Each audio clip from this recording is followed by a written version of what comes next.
Bonjour et bienvenue dans une vidéo une petite vidéo qui me semble intéressante à faire sur l'achat, la vente et le don de jeux de rôle qui évidemment ne concerne que mon expérience à moi, mais j'ai fait quelques petits trucs, surtout au cours des 4 dernières années, où j'étais parti il y a assez longtemps à l'étranger, et j'avais vendu tout ce qui me restait de jeux de rôle pour 3 francs 6 sous.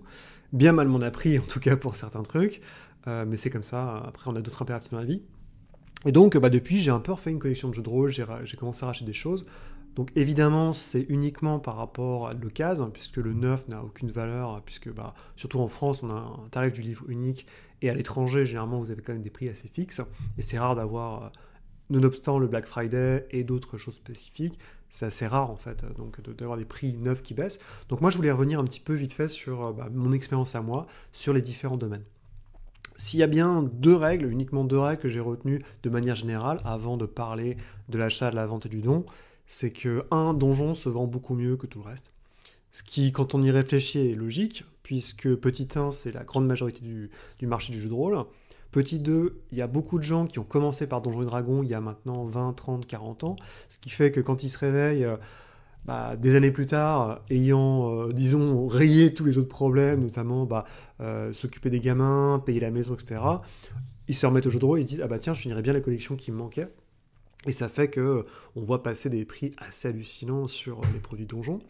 La deuxième règle que moi je connais, c'est que l'anglais se vend toujours beaucoup moins, donjons excepté, mais en général, moi, des expériences que j'ai eues, par exemple, je suis toujours étonné de voir, en fait, d'avoir racheté à vil prix, notamment tout ce qui est Symbaroum. Il y a un mec qui vendait quasiment tout l'intégral de l'anglais il y a maintenant 2-3 ans. Ouais, 3 ans, c'est ça. Et je m'en suis tiré pour 150 balles. Pareil, Orpheus, je cherchais toute la gamme. Et j'ai trouvé ça, je crois que c'est le même mec qui le vendait 100 balles. Et généralement, les prix sont, mis à part quelques trucs, généralement, c'est quand même beaucoup moins cher. En tout cas, je parle bien évidemment du marché français. Puisqu'à l'étranger, c'est pas pareil. Puisque si vous achetez en Angleterre ou aux États-Unis, là, les prix, c'est dans la langue du pays, donc c'est différent. Mais en général, ouais, j'étais étonné parce que moi, donc du coup, pour situer un peu le truc, il y a plusieurs gammes que je suis. Donc, je parle pas du neuf. En neuf, je vais suivre Warhammer et compagnie. Mais ce que j'ai voulu faire, c'est un racheteur Orpheus, donc ça c'était facile. J'ai eu beaucoup de chance, j'ai trouvé un lot où le gars me vendait tout à 100 balles. J'ai racheté tout ce qui était Warhammer V2 en français et en anglais parce qu'il y avait 2-3 suppléments qui n'existaient pas. Ça s'est fait un peu sur un coup de tête et j'avais un grand projet que j'ai toujours pas fini, que j'ai presque fini, mais il me manque quand même encore une dizaine de références, c'est racheter tout Vampire.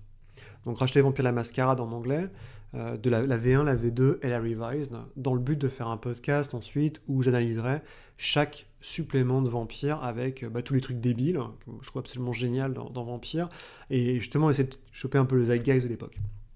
Donc vaste sujet, et comment ça a commencé c'est parce que j'avais vu un mec justement qui vendait 3 francs 6 sous, je sais plus, c'était... c'est Milwaukee by Night, je crois, donc un supplément, puis j'ai commencé comme ça, puis j'en ai acheté un autre, et ainsi de suite. Donc voilà, et à côté, j'ai aussi acheté Warhammer V3, ce qui a été un peu compliqué, parce que ça m'a donné un peu la perspective d'acheter et de vendre, mais je vais en parler tout de suite. Donc le premier élément, c'est évidemment l'achat. Donc l'achat, dans l'occasion, tout de suite, je peux vous donner, évidemment, si vous êtes en France, il y a Le Bon Coin, il y a Vinted, qui sont un peu les gros morceaux. Généralement, Vinted, vous trouvez des choses que vous ne trouverez pas sur le Bon Coin, parce que, si j'ai compris, ils font payer moins l'acheteur que la commission qu'ils prennent sur le Bon Coin. Mais ça reste des endroits qui sont très très usités, forcément. En France, c'est hyper important, donc c'est toujours intéressant de mettre des alertes sur ce que vous souhaitez acheter. Moi, j'ai trouvé des choses, justement, j'ai toujours été étonné, donc Warhammer V2 par exemple, qui était, en gros, pour aller très très vite, c'est une gamme qui est assez demandée, qui monte un peu de plus en plus en gamme, ce qui est hallucinant.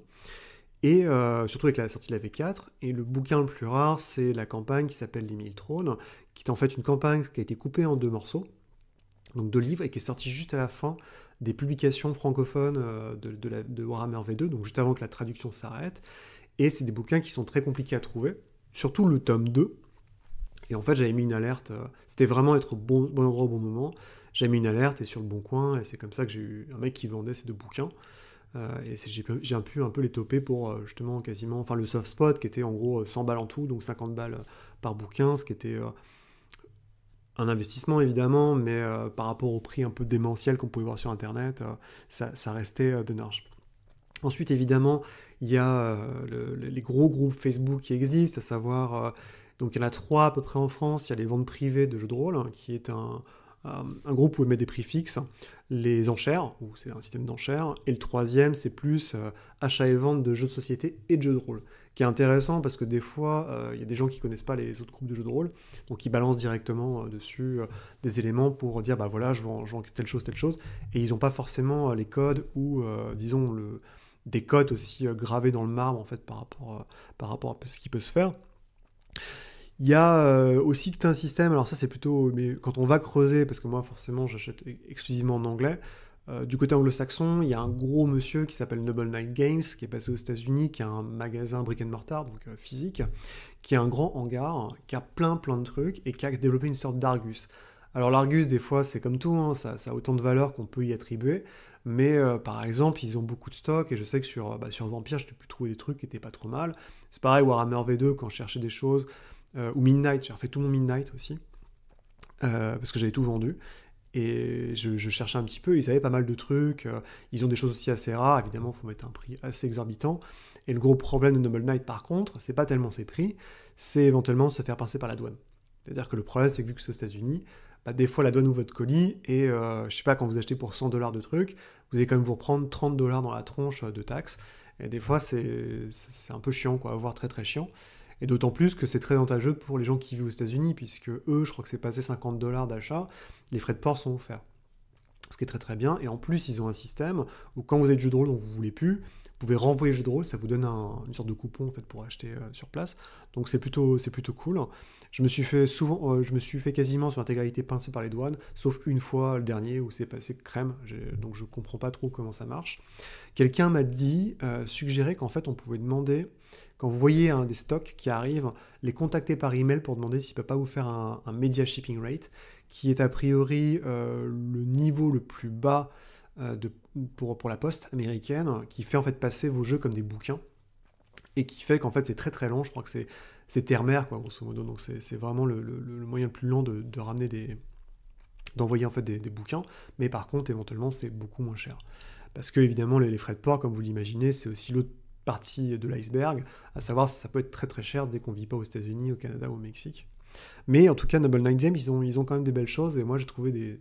En fait, des fois, ça me coûtait plus cher en frais de port que les bouquins que j'ai achetés, quoi, ce qui était très bien. Par contre, à l'inverse, il y a des bouquins qui sont notés comme étant extrêmement rares, et vous pouvez les chauffer pour 3 francs 6 sous, parce que si vous tombez sur un mec en France qui les vend, je suis pas sûr que le supplément X ou Y de Vampire, il en a rien à foutre. Enfin, ça lui parle pas tellement que ça, alors que Noble Knight Game va le mettre très haut du panier. Donc encore une fois, la valeur est dans l'œil du spectateur. Il y a aussi beaucoup de librairies en ligne, en fait, qu'on oublie énormément, mais il y a plein de sites comme, c'est Thrift Books, AB Books, plein de... Il faut chercher vraiment c'est des sites qui vendent des bouquins d'occasion, et parmi ces bouquins, évidemment, il peut y avoir des jeux de société, et surtout des jeux de rôle. Et là où ça devient intéressant, c'est que, en fait, vous pouvez, certains aspects, là où, quand vous allez acheter dans un magasin en ligne de jeux de société, il va vous taxer ça comme étant des jeux de société. Alors qu'à l'inverse, dans des librairies comme ça, vous pouvez demander à ce qu'ils vous le fassent passer, pas comme un jeu, mais comme un bouquin, et à ce moment-là, la TVA que vous prenez dans la tronche sera beaucoup moins importante. Et donc, c'est plus avantageux pour vous. À côté de ça, en Europe, il y a aussi Momox, donc c'est allemand, où il y a pas mal de références, évidemment plutôt allemandes, mais je suis sûr que les gens qui aiment l'œil noir seront aux abois là-dessus. Il y a un truc que moi je fais souvent, alors évidemment, je ne vous parle pas d'Amazon, Amazon, il y a plein de vendeurs sérieux aussi, on m'a filé tout un listing que je mettrai peut-être dans le descriptif, mais des gens qui ont l'air a priori de confiance et qui ont plein de trucs, donc c'est si jamais vous cherchez quelque chose d'exclusif. Moi, il y a un truc en fait auquel j'avais jamais pensé, qui m'a permis de récupérer le dernier livre qui me manquait de Midnight, qui était le dernier supplément sorti, qui était assez rare, parce que édité en peu de bouquins, et puis surtout vraiment à toute fin de Queue de Comète. C'était le supplément sur les Dornes, donc en gros, on s'en fout, c'est les Vikings dans Midnight, qui s'appelait Honor and Shadow. Et en fait, j'ai juste tapé Honor and Shadow, espace shop, et j'ai trouvé dans un obscur magasin physique au fin fond d'Edmonton, je crois, donc au Canada. Et en fait, le gars avait toujours le bouquin physique dans son stock, et puis ça se vendait pas, parce que c'était un truc qui est sorti il y a 20 ans maintenant. En fait, j'ai juste contacté pour dire, bah, est-ce que tu peux me l'envoyer en France? Et il m'a dit, bah, ça te coûtera plus cher quasiment en envoi que pas le prix du bouquin. Je dis, bah, tu sais, c'est pas grave. Et je sais qu'il y a pas mal de gens qui avaient fait ça. Il y a un gars, quand il cherchait l'Arsenal du Vieux Monde, qui est un bouquin de supplément de flingue pour Warhammer V2, qui coûtait un bras aussi. Il avait contacté des mecs au Québec et il avait récupéré comme ça. Donc c'est pas une mauvaise idée de chercher, en fait, dans les stocks physiques de magasins, surtout si vous cherchez sur du mode anglo-saxon. Et pour revenir chez nous, donc moi j'habite à Rennes, il y a une chaîne de magasins qui s'appelle le Temple du Jeu, qui a pas mal de magasins, surtout dans l'ouest de la France. Et en fait, ils ont un stock physique, ils ont une sorte de hangar à Nantes, et j'étais premier surpris quand je faisais ma collection de Warhammer 2, qu'ils avaient encore des bouquins de Warhammer 2 physiques, neufs, quoi, parce qu'ils n'avaient pas été sortis du stock, là-bas. Et j'avais chopé le compagnon notamment, et là on paye au moins le prix coûtant de l'époque. Donc c'est pas trop mal, c'est pareil, il y avait un tome de la Rédemption qui se baladait, enfin, c'est assez cool, donc faut pas hésiter à gratter, on sait jamais en fait ce que les magasins ont, et je parle même pas des magasins d'occasion, quoi, c'est juste les magasins de jeux, des fois ils ont des espèces de vieux stocks qui leur restent sur les bras, ils peuvent rien en faire, et donc c'est toujours assez pertinent de jeter un coup d'œil. Alors peut-être que Discord c'est possible aussi, j'imagine que sur les grands groupes il y a des choses intéressantes. Moi je me restreins au forum, donc forcément ça va être Cassius No, ça va être Black Books, où on sait jamais, c'est-à-dire que vous posez un truc en disant je cherche ça, et il y a toujours potentiellement un mec qui va se manifester pour vous dire bah moi ça me reste sur les bras, et moi je te le vends à vil prix. Je sais que pour tout ce qui était Warhammer V3 que j'avais en VF, dont je voulais me débarrasser, parce que dépunché, parce que j'en faisais rien, je l'ai vendu à un mec, pas très cher, parce que je m'en foutais, quoi. Et c'est comme ça que j'ai commencé à avoir ma collecte de Warhammer V2. C'est parce qu'il y a un gars qui m'a contacté, il m'a dit, bah, je te vends, j'ai tout ça, je te le vends à 200 balles. Et en fait, dedans, il y avait des bouquins qui avaient une cote où ça m'aurait coûté beaucoup plus que 200 balles pour les avoir. Donc on sait jamais, en fait, on sait jamais sur quoi on tombe. Un autre truc aussi intéressant, faut pas hésiter, justement, quand vous achetez un truc sur le Bon Coin, ou je sais pas, Vinted ou autre, ou n'importe où, en fait, à demander aux gens s'ils n'ont pas d'autres trucs. Parce que moi, par exemple, quand je voulais récupérer les bouquins de Warhammer V4 en anglais que j'avais pas, qu'en fait je cherchais la collector du bouquin de base, et je voyais que ça coûtait c'était blindax sur Noble Knight, c'était débile, ils vendaient ça 400 $ et tout. Je me dis putain, il n'y a pas moyen que je coûte 400 $ dans un truc comme ça. Et en fait, j'ai trouvé un mec qui foutait sur le Bon Coin, mais c'était depuis longtemps, et je l'ai contacté, je dis bah est-ce que tu aurais pas le starter set par exemple? Et en fait, il se trouve, parce que je le cherchais aussi, il vient d'être réimprimé. Donc la boîte d'initiation, il dit ah tiens, bah en fait je l'ai, je te la fais avec pour pas très cher. Et en fait c'est con, mais des fois ça permet de secouer le cocotier, quoi. Et vous savez jamais ce qui va tomber, donc ça peut être plutôt intéressant.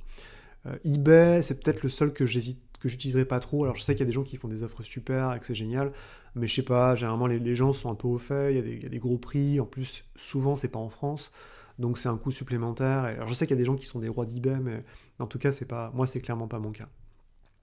Pour la vente, alors là c'est plus intéressant parce que c'est vraiment de l'expérience personnelle. J'ai envie de considérer il y a trois cas. Grosso modo, c'est est-ce que vous voulez vendre vite? Est-ce que vous voulez vendre utile? Ou est-ce que vous voulez vendre en fait pour vous faire le plus de marge possible? Donc le vendre utile, on va commencer par ça, c'est le plus simple. Donc moi c'est souvent ce qui s'est passé quand j'ai acheté. C'est des gens qui avaient fini leur campagne ou qui avaient les bouquins. Ils savaient qu'ils pourraient soit attendre très très longtemps pour les vendre ou les dumper. Et en fait, ils mettaient juste un prix assez simple et pour que justement d'autres personnes jouent avec, quoi. Donc c'était plutôt cool. Les prix rapides, bah, ça dépend. En fait, c'est souvent quand vous voulez vraiment vous débarrasser de quelque chose, vous mettez un prix d'appel qui est très très bas et ça peut partir très vite. Moi, je sais que justement, quand en rachetant du Vampire, bah, j'avais récupéré des lots de Monde des Ténèbres qui me servaient à rien, où à la fin, on commence à avoir des duplicata. Et je fais, bon, bah, je vais pas. En gros, je prenais juste un prix de groupe, je disais, bon, bah, je sais pas, j'ai 9 suppléments de Vampire, de White Wolf, de machin. Je fais 10 balles le truc, et je disais, bah, ça vous fait 10 balles le bouquin, j'irai pas au-dessus, j'irai pas en dessous, mais bon, voilà, il n'y a pas d'arnaque, quoi. C'est juste, il n'y a pas de code, il n'y a rien, c'est juste, je fais un prix de groupe. Et généralement, ça tombe parce qu'il y a des gens comme vous qui cherchent des trucs supplémentaires, et puis, bon, bah, s'ils veulent les revendre plus cher, c'est de leur preuve, j'ai envie de dire. Alors ensuite, évidemment, le plus rigolo, c'est qu'est-ce qui se passe si j'essaie de vendre cher.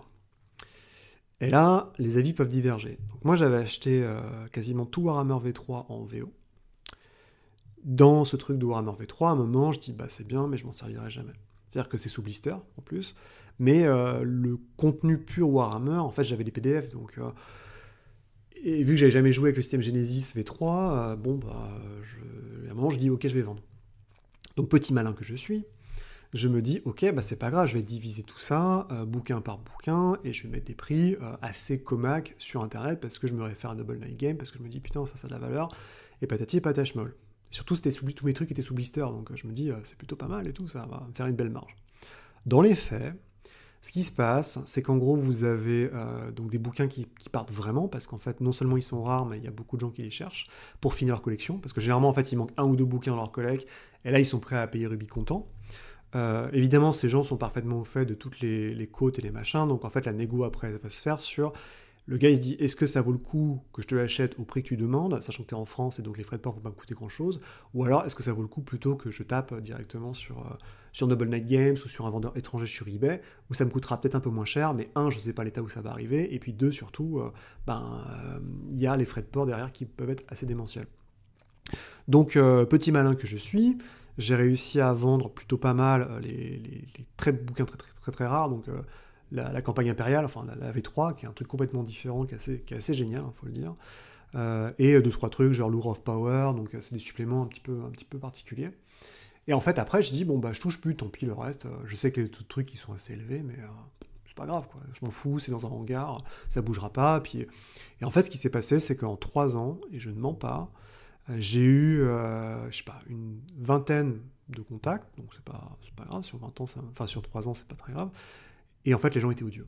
Et les gens étaient arrivés comme des bourrins en disant, de toute façon, vos prix sont trop élevés. Si vous le baissez de 3/4, je suis prêt à vous le prendre. Alors, moi, je m'en fous, tu vois, je dis, bon, bah, ok, ils sont élevés, mais c'est pas grave, si jamais j'ai vraiment besoin d'argent, bah, je les baisserai, et puis tout le monde sera content, quoi. Et en fait, quand je disais, bah non, pour l'instant, je vais les garder et tout, mais c'est pas grave, je suis sûr que vous trouverez au prix que vous voulez, bah, je me faisais cracher dessus, quoi.